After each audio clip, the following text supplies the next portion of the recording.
I'm genuinely curious at what you think it takes to be able to sit in, kind of a tutelage like that, or under that kind of leadership, and be okay with that. So I think this is abusive. I'll be clear about that. I don't know what you do with that when it's compared and juxtaposed in the person of Jesus, right? So it's like when you see that, like the embrace that Jesus has for people. Yeah, so some of this, like, it stops being funny pretty quick. So there's a full nuanced conversation that we just had in 5 minutes, which is something I would be willing to bet my bottom dollar that this guy has never had. Religion should never be a shield for abuse. Welcome, everybody, to Kingdom Thinking today. How are you doing, Josh? Doing good, man. You having a good week? Yeah, it's been really busy, but great. There you go. Well, today we have some hot topics. Let's go. That I want to talk about. We're going to get crispy and fried. Okay. I'm just going to move on mentally. I moved on. Sure. All right. So we're going to talk about the Independent Fundamental Baptist movement. The IFBs. The IFBs. And there's a very interesting video that just surfaced up for us that we want to talk about, not just for entertainment value, but because we think there's really pressing issues that are worth discussing. Yeah, definitely. So let's jump in. Okay, this is Pastor Michael Easter. We're just going to let the video talk. All right. You know what helped most independent fundamental Baptists recover from the hardships they have in church? Is that a man take his little wife home, and when his little wife starts complaining about everything going on, because that's where the problem starts. Men, listen, most men come to church and sit down in the pew and half listen and half take a break from their wife to begin with. Most men are not going to get mad in church because they're not even fully there. They're just taking a break from loudmouth. You think that ain't true? That's true. And when you get home and your wife starts talking to you about moving your membership, and I can't stand how Brother Mike is, or I can't stand how Brother Allen is, and I wish he'd do it this way. Listen, even if she's right, the preachers that pastor most churches around this country have faults. But it'd be a good idea when your wife starts that, I just don't like this, I just don't like that, for you to turn around and look her right in her God-given eyeballs and say, shut your mouth. Just shut up. That'll help your house recover. That'll help your house cover. That'll help you. That'll help your house recover. It might cover you over with 6 feet of dirt. But if you're the man you ought to be, you'd have been doing that all along. You're supposed to lead your house. You're not supposed to follow her. She's going to make listen, I don't care if she's full of the Holy Ghost, the greatest woman you've ever seen. She works off of those emotions. That's where she lives, right there in her emotions. And she's not going to respond right to everything that comes across the pulpit. But listen, if you've been married, matter of fact, before you even get married, you ought to make sure you're marrying somebody that can at least open her ears and listen and be led by you. And let's just flip that around. If you're going to marry a man, I would suggest you marry somebody that's willing to lead you in the right direction. That's right. All right. So I'm going to let you start with this one. Sure. Well, so I think there's some value in setting up some context here, right? Because I think when we see these kinds of clips online, there is kind of a proclivity to write them off as, these don't really, this is kind of like the small, not a big deal, kind of, blah, blah, blah, blah, blah. We tend to marginalize and minimize some of these conversations. This doesn't actually happen. Well, just that it's like a fringe thing, right? Like it's just, these people are weird and they're just crazy and they just kind of exist in their own little corner and, they don't really play with anybody else, that kind of thing, right? And so here's just some figures, kind of interesting things to be aware of, right? So IFB church membership numbers somewhere around 800,000 people in America as of 2014. That's a lot. That's almost 1 million people. Yeah, it's half the size of JWs, right? And so, it's like JWs have a Jehovah's known... Witnesses. Yeah, Jehovah's Witnesses have a known presence in America. And so they're in that same conversation. That's a lot. The IFB's website, right, lists its core doctrine as things like salvation by faith alone, once saved, always saved, King James Bible only, Trinity, soul winning, hard preaching, they call, right? Hard preaching? Yeah, it's literally That's in quotes, hard preaching.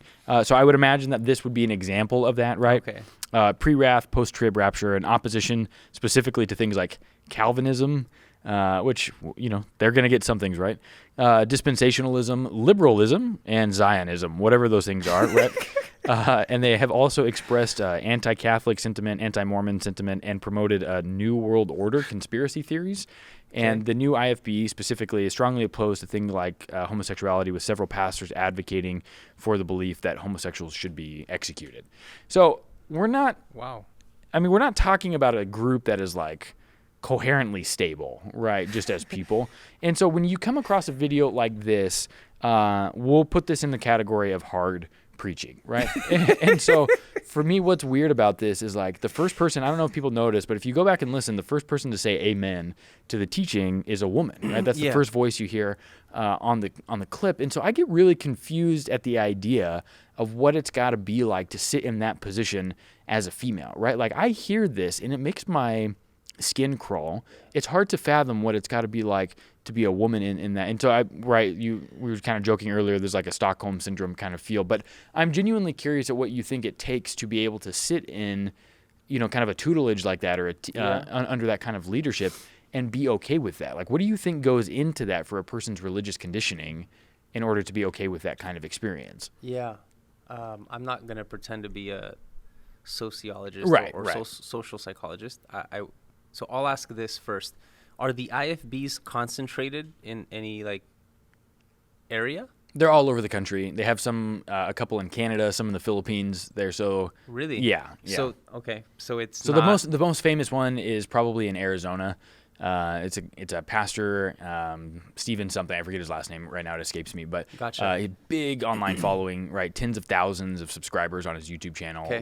But huge it's online big presence. enough to where people in this denomination would have some sort of awareness of other ideas. Yes, and also how they're viewed from the outside. Gotcha. Yeah. Gotcha.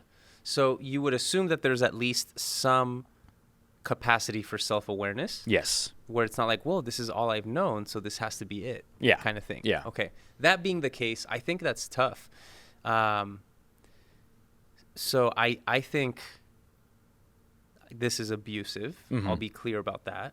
I think the perspective is wrong, and it is an embarrassing, actually infuriating use of the Bible as an authority to say things like that, right? So, I mean, things that come to mind is first of all, for this leader, are you married? Yeah, sure. Sure. In what world, in what reality do you see your relationship dynamic functioning like that, where you get to yell at someone else, shut your mouth because I said so?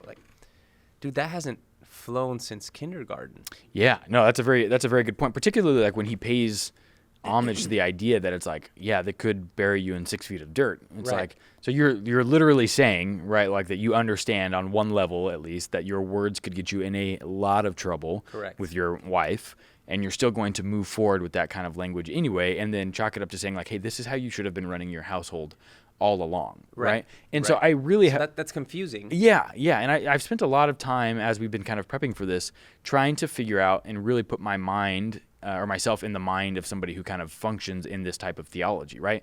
And it has to say several things about your hermeneutic, right? Basically the way that you live out your faith there, and it's God has to be this angry, malicious, right? Like kid who sits on an anthill with the magnifying glass kind of mentality. And I don't know what you do with that when it's compared and juxtaposed in the person of Jesus, right? So it's when you see that the embrace that Jesus has for people just in general, right? And the self-sacrifice that he models throughout the totality of the Gospels. And then you move into this theology. I don't know how you can square those types of things. And so I watched a bunch of these, right? There's actually a whole Twitter that's just devoted to these things called Bad Preacher Clips. Yeah. It is both hilarious and sad and enraging. And so as I just kept scrolling through them, right, there was a guy yelling about long hair, right? There was a guy who was yelling about people who do the splits.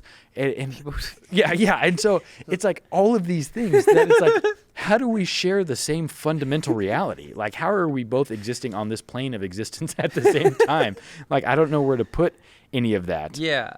Yeah, so some of this, like, it stops being funny pretty quick. Yeah, of course. And it's also, like, confusing because it's like, I don't know where to start with someone like this. Right, It just, before we move on to the actual breaking down of, okay, what is he referring to when he says leadership, head, man? Yeah, those terms are in the Bible. Let's talk a little bit about those. Mm-hmm. It just strikes me as, like, not a healthy person, or not a healthy posture to have. Right. To walk around thinking that you can push people around or bully them, or that your job is somehow to keep things in order, because if you don't, it's going to fall apart. Like, imagine living in a world where you think you're keeping things together, and that this spouse that you have, right, this covenant partner, is a threat to that. Yeah. That would be like a really miserable life to live. Well, and I think it's a literal living out of like a God complex in there, right? Because what you've just described is like God is the one who holds all things together, right? And so if you are the restorer and the bringer and the keeper of order in your home, in your universe, or whatever that looks like there, and you have the ability to subjugate if need be, right? Or punish if need be, right? Whether it's, I mean, that's verbal abuse. Yeah. There's no doubt about it. So that's a form of punitive, kind of punishment. And so if you've got that ability, those are all things that are reserved for God in the scriptures there. And so it elevates you as a man to a place that is, I think, dangerous, right? It's like kind of flying too close to the sun, as it were. Yeah. And so I don't quite know where to put that other than just like the inflated sense of self in these kinds of things. And so it's just a very peculiar thing to me, especially because he admits that like your wife could be filled with the Holy Ghost and could be the most like great Christian you've ever seen, and could be rightfully complaining about the pastor, and you're still supposed to look her in her eyes and tell her to shut up. Yeah. And it's like, but all of those things that you just said could be like real and good things. Like, what if God is using that? Like it seems to limit the ability that God has to use the wife in the marital covenant. And I don't know where to put that there, because if you're both equal before Christ, I don't know how you defend that. Like, not even just exegetically or not, all of those things, but just like logically, I don't know how you defend that as a cohesive position. So this is very inconsistent for sure. But let's spend a few minutes on the actual passage in Ephesians 5:21 and 22, where the Bible seems to point out some directives about male leadership. Yeah. And then we can parse out where people actually disagree on this and what a healthy perspective on male leadership would look like, if that is a position someone were to hold. Yeah. So I'll read the verse for you real quick. Okay. It says, Ephesians 5:21, 22, 5:21 says, "Submit to one another out of reverence for Christ. Wives, submit to your husbands, or submit yourselves to your own husbands as you do to the Lord." And then it'll go on and talk about how, we're supposed to submit to each other and the different ways that we do that, and kind of what that all looks like here. And so I want to set this up for you and kind of get your thoughts on this following section that we're going to talk through here. All right. Because all of these conversations come down to an appeal to creation, right? And the created order in which man and women were created in Genesis, and the order in which they were created, and how Eve was created, right? It all comes back to the creation story in some kind of way, shape, or form in a lot of this. Are you talking about like complementarianism? Yeah, the role that men and women play in relationship to each other as established by God in the marital covenant, right? Yes. And so what I think is really interesting here is a woman is created Eve is created out of Adam, right? And she's considered to be the helpmate of Adam. And in Western culture, we have done a lot to kind of narrow the scope of that and kind of what that means and kind of what that is talked about here. Yeah. And so you are a professor of Old Testament, right? And this is kind of your wheelhouse. And so I'm curious to hear your take on this. And so I want to read this for you. Okay. And so in the Hebrew, the term for helpmate is ezer kenegdo, right? And we've talked about this before. The noun ezer is used 21 times in the Hebrew Old Testament. So twice it's used in the context of Eve, the first woman. So 3 times out of that, it's used for people helping or failing to help people, but particularly in life-threatening situations. And here's the big one. 16 different times it's used in reference to God as helper, and particularly in situations of God helping Israel, I believe, right? And so the idea here is, I think as the argument would go, without exception, these biblical texts are talking about a vital, powerful kind of help. And then when you have the word kenegdo, right, there's all of these kind of different things that get attached to it. So without getting into like the weeds of the word, basically, it's an idea where the notion is this person is a helpmate, like alongside of or inside of or opposite to, right? It's like this inseparable preposition, which means like according to, and it gives this connection, right? Where it's basically the notion of being deeply intertwined with, and moving alongside of. And so what do you think of that?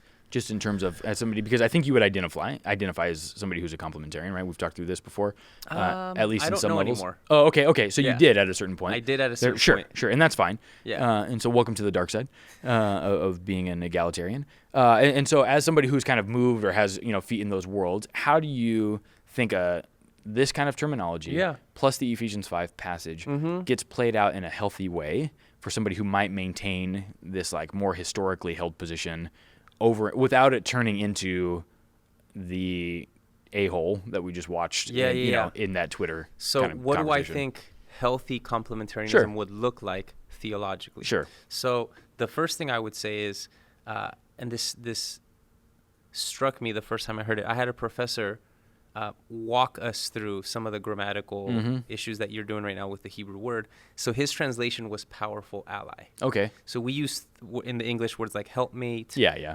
I'm not sure if there's what other terms are used in different English translations, but it always seems to be kind of a dismissive, inferior. Yeah, it feels less than sometimes. Right. Yeah. Exactly. Like implied maybe. Yeah. But he said, no, that word should be translated as a powerful ally. Like God is Israel's powerful ally. Right. It's the same term, right? So I'm pretty compelled by the grammatical argument from that standpoint, although it doesn't really solve the issue of is there a hierarchy? Is there a conferred authority? Yeah. It doesn't really solve that issue. Sure. But so what I would say is that to make the best case possible for complementarianism, you have to be able to say Deborah in Judges, here Eve as the powerful ally, Phoebe, and these countless examples. I think you have to be able to say these aren't just monkey wrenches. They're not like, whoops, somebody somewhere was failing, so we had to get in a backup. Yeah. To be consistent, you have to be able to say that it seems to be God's plan always that to use women in these roles. And the parsing or the line of distinction is, did God intend for those leadership roles that we see over and over again to actually be in an elder capacity or preaching capacity? And like we can debate that till the cows come home about how much is that cultural, how much was that just something in Ephesus, was Junia an apostle or was she not, so on and so forth. But my biggest thing is to the people in my circles, right, where these complementarians are, I would say, I think we strengthen our position more when we leave the defensive, like, no, this is what you can't, this is what you can't, this is what women can't do, and more like, no, but look at all the things that God did make women to do, and the ways that women contribute to the witness of the resurrection, to the witness of the gospel with Paul and all these other things. If anything, I think that strengthens more of a position. And the best explanation I've heard from somebody is their reading of the New Testament is that the economy of the church in the New Testament seems to be like the economy of the family, where the elders are like fathers, and where in that case the women are like the nurturing mothers. And so does that mean that there's no teaching capacity? No, like women should be teaching, they should be teaching in a lot of capacities. Again, that the litmus test is not elders though. Sure. And so again, like, arbitrary or not, we can debate that separately, but I find that to be a helpful perspective on that. Like I said, I'm kind of agnostic on it now. Yeah. Well, and that's fine. So there's a full nuanced conversation that we just had in 5 minutes, which is something I would be willing to bet my bottom dollar that this guy has never had, right? And so the last question here as we kind of wrap up, like, what do you think things like this do for religious trauma and harm? Oh, man. Like kind of a pastoral concern here as somebody who's worked with people who've been burned. Yes, I would be very, very concerned. Because the number one thing that I get is, you know what sucks about complementarianism? That it's such a turbocharger. That you're this guy.